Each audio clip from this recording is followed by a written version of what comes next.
Well, thanks everybody for coming. Can everybody hear me okay in the back? All right. Thank you for coming today. We want to talk about permanent mold and designing for the permanent mold process. I'm Bennin, Watry Industries. Watry's been around since the late 1950s. We've been doing permanent mold our entire history. I've personally been with Watry for 33 years, so seen a lot of changes around there. We're currently owned by Ligon, which is a private equity firm. They're our current owners. So some of the questions I want to answer today: what is the permanent mold process? And we're not going to delve real deep into the process, but more so you're familiar with it, recognize the needs from a design standpoint, and then understand how the process works in general. And why would somebody design a part for the permanent mold process? There's other processes out there. They may be easier to design for. It may have advantages that we don't offer, but there's certain markets for permanent mold, and we're going to delve into that. What kind of parts are good candidates? You may have a whole suite of part numbers in your facility, and some make sense in sand cast, some make sense in permanent mold. So kind of dive into what kind of parts make sense. And then what do we do? What does Watry do? The permanent mold process in general is we use a steel mold. What we're seeing in the picture there is a female mold half. There's a pouring cup on top. We pour liquid metal into the pouring cup. The mold starts with the parting line horizontal, and then it'll rotate vertical. And in that rotating method, the aluminum runs out of the pouring cup down through the gating system into the cavity. And the part that mold makes is in our booth. If you stop by later, that's a medical industry part. So the metal flows in under gravity by the tilting process. We use a lot of different levels of automation that's matched to the part volume. What you see in the picture there is a Rimrock pouring device. It's an automatic pouring device that dips metal and pours it into the mold. So that's done automatically. We also have manual pouring and other methods of automating the pouring process. So the key is using the right level of automation for overall part cost.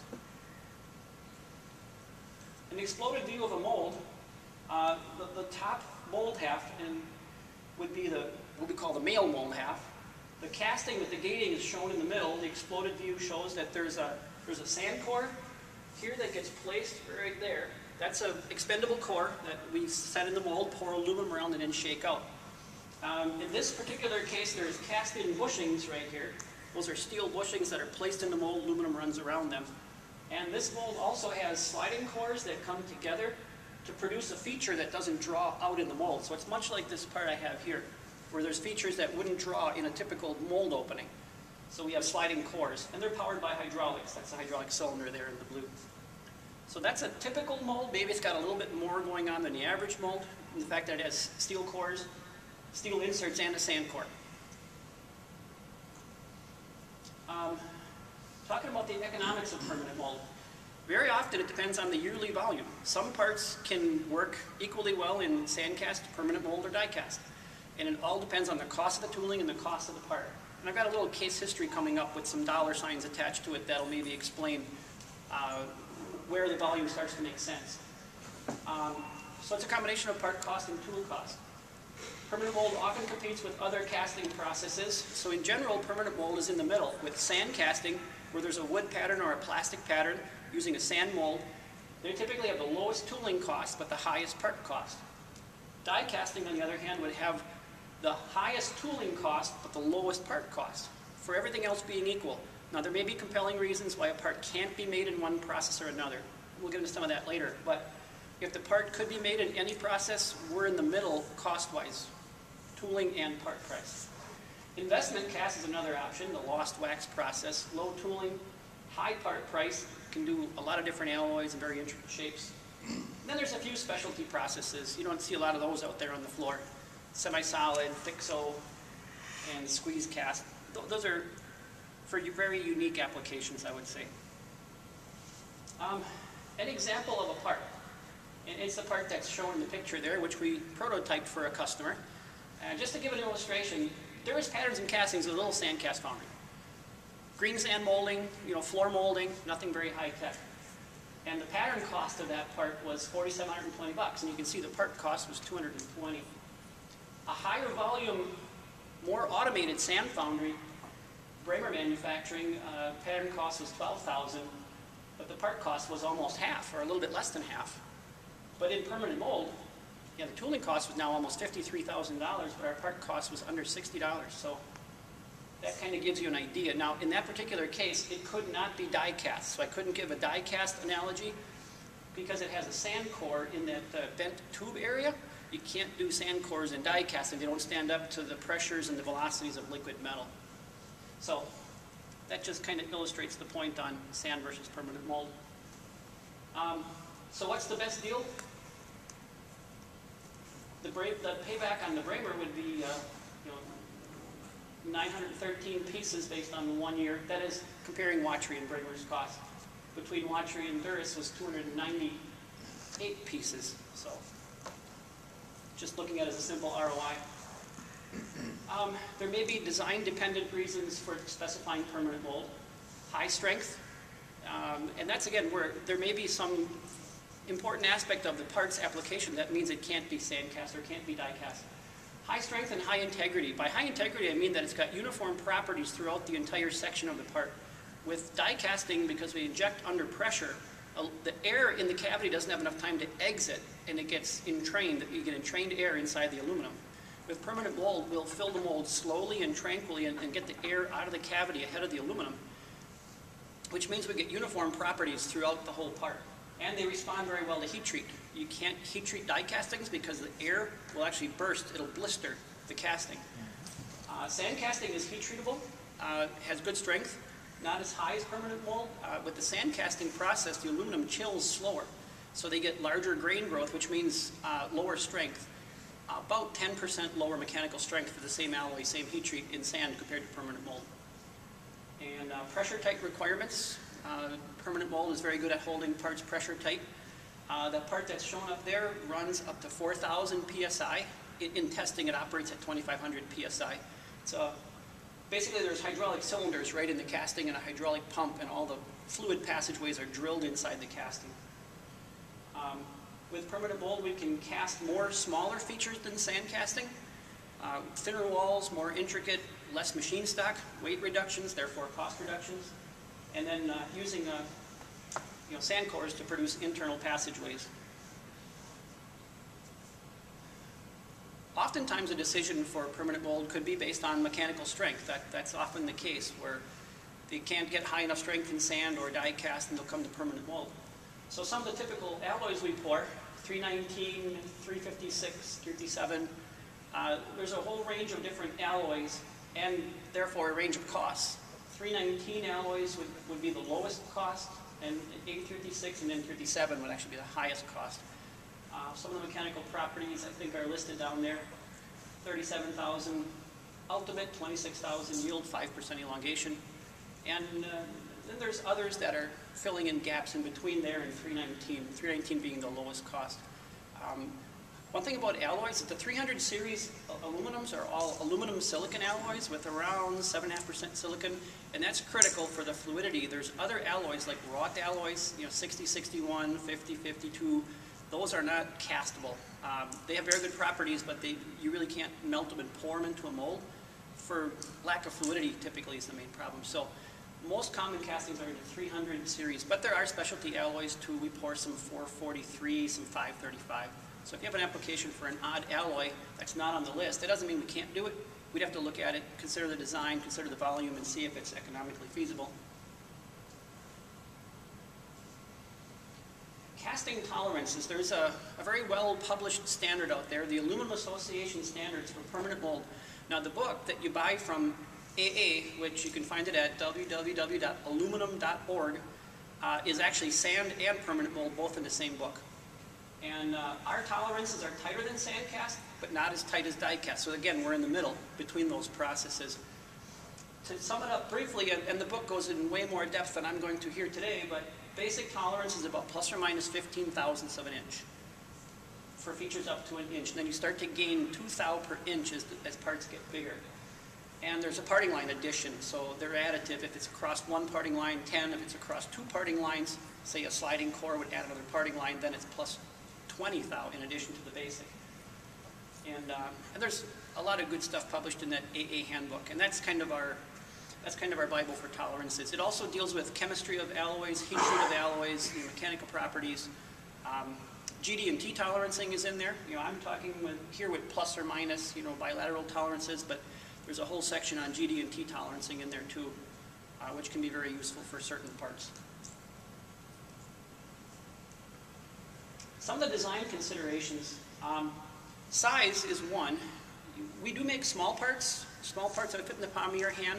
The majority of our parts are bigger than that. It might be 3 or 4 pounds up to, as it says there, 85 pounds.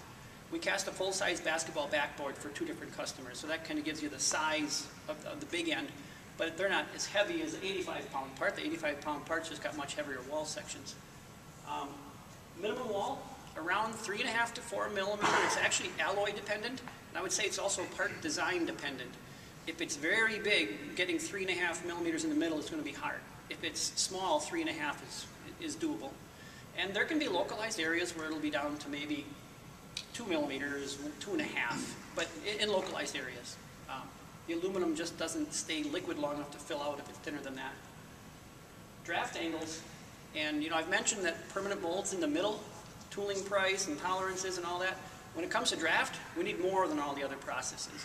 And that has to do with the ceramic coating that we spray on the mold. If you want to come up and have a look at the part after the session here, there's a permanent mold texture on here. It's a mold coating that we spray on the mold. Well, that ceramic coating, if there's not enough draft, will tear away and will wear away.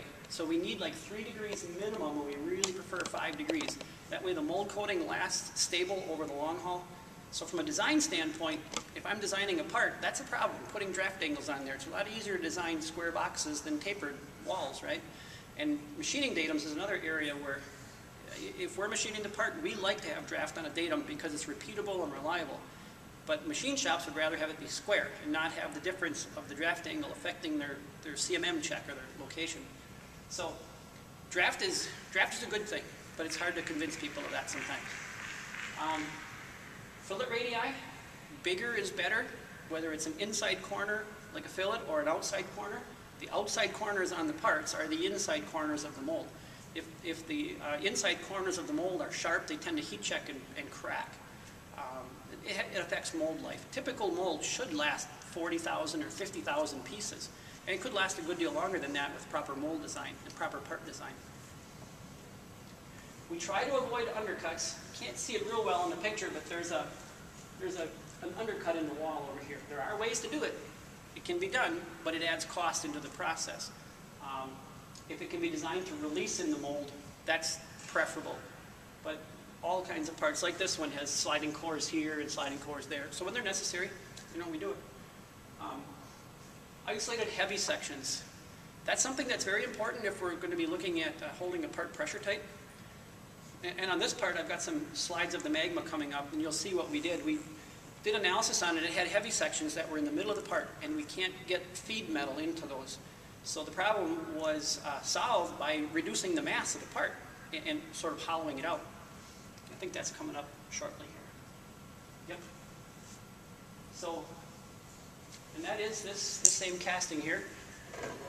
Basically, these ears, were planned to be cast solid. And you can see on the inside of the part, it didn't have this coring over here. It's a large part for, I think it's a D9 cat, D8 cat, something like that. And so we ran the magma solidification modeling. And solidification modeling is a computer analysis to see whether you can make a good part before you cut a mold and start sort of learning by error, trial and error. It allows us to really identify, will the casting process we're planning make a good part? And it can avoid some expensive mistakes. It can shorten your effective lead time by getting you so close to making a good part the first day, you don't have to plan for pulling the mold, making a gating change, cooling change, and running a second time. So in this case, we did a baseline. There's no gating on there. It was just to see where does the part want to shrink, where does it have a propensity to shrink. And you can see the colors there. A light, like a white, is going to be pretty much completely shrink. It's going to be solidification, shrinkage. They call it a porosity result, but it's really shrinkage, right, in this case. It's not gas porosity. And as you go down the color chart, it gets to be less and less until what's gray is solidified metal, and it's solid and clean. So if we're up in the yellow and the white range, that's a lot of solidification shrinkage. This part has to be pressure tight. It holds liquid on a caterpillar, antifreeze, so it can't be leaking. So looking at that, we said that's a problem, so then how do we fix it? So through the use of magma, and I'm not here to sell magma, but I'll tell you that it helped us a lot on this job. we went in and developed this coring that you see up here, and it's modeled in there. And now we've got shrinkage porosity that's way down into like the red range. One of the unfortunate things with casting is every casting has porosity. It's a matter of how hard you look to find it. We don't make totally clean parts, and I don't think really any of the aluminum foundries do. But the trick is having the porosity which develops in solidification in areas that don't cause a problem in the application. So sometimes there may be a feature added just to be there as a feed passage, which is what some of this is. That doesn't serve a function in the end use of the part, but it's there to provide a feed passage to the area that was shrinking. That's the kind of thing without magma, we wouldn't have any idea to do that. You can use experience and best guesses to get pretty close, but magma helps me, you know, as a sales guy, go back to the customer and say, you need to make this change. You know, add some metal in the part. Well, why? Because we can show you on magma that it has the proper effect. Although we added metal here, we reduced metal here and here, and see that we cored both of these holes now. In the previous slide, only one was cored. So the net effect was, in the end, the part was lighter, not heavier, and we got rid of the shrinkage. So, and that's the perfect situation where you solve the problem by saving money as opposed to solving the problem by throwing money at it. Sand cores. Sand cores would be used to produce a passageway that can't be drafted out in steel in any way. One thing about Watry, we don't make the cores, we buy the cores. We're very good at permanent molding. There's people who are very good at making sand cores. So instead of duplicating that, we simply go out and buy the cores. We get them from Supreme Cores, but there's other core vendors too. Cores do add complexity and add a level of quality concern that has to be, you know, taken into account in the process FEMA. It does require more time. If we're quoting a part for you that has a sand core in it, takes me longer to get that done because I have to go to somebody to get pricing on it. And really, really need 3D models anytime there's a sand core. Most of you are on some kind of a 3D solid modeling system, and sending us a step file, an IGES file, Parasolid is really necessary to look into sand cores. I'm not going to really go into the whole core blowing process, but it's a chemically bonded sand, and then the sand holds together like a cement block, so to speak, and you pour aluminum around it and then shake it back out of the part. Another thing that we do a lot is take over molds from other foundries. So if you have a mold that somebody can't make good parts, you know, give us a call. We've got, well, one in our shop right now that we're taking over from another foundry, and we did one earlier this year. So there are some standard mold designs out there. The picture's not so good, but that's a Stahl, which is also a Ligon company, used to make and sell machines. They were Stahl casting machines, 18 by 24 size. It's very common to have a mold set up for that. We can take those molds and drop them right in our machines and run them with no retrofitting at all. If it's bigger, there may be some retrofitting required. We really need to have a look at the mold. Oftentimes, though, taking over an existing mold is like buying a used car, and you're getting somebody else's problems in the process. So it may need gating changes, it may need process changes to make a good part. In general, we take over a lot of molds, and we find out there's usually a good reason why they're exiting the other foundry. And with that, I'm pretty well done. And if there's any questions, I handed out the sheet on permanent mold. It sums up a lot of the things I talked about here. There's not the things concerning cost on there, but the tolerance, the alloy, the size of the parts is on that little 2-page flyer there. So, any questions or any other topics you want to bring up?